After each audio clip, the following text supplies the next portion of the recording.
खूप लहान असताना माझे वडील मला सोडून गेले होते. मी त्यांना पाहिलंही नाही, पण आज ऐकलं.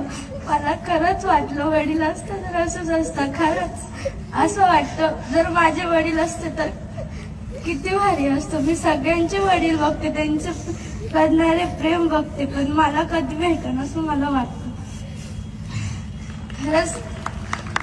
खरंच वडील पाहिजे.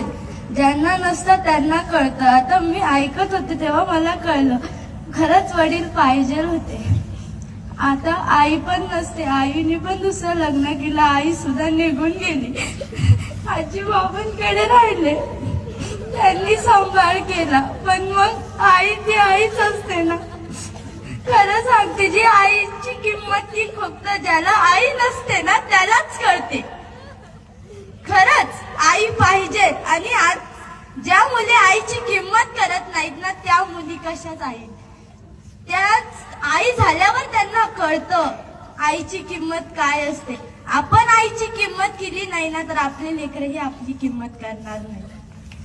खरंच आईची किंमत करा. की आई खूप कष्ट करते.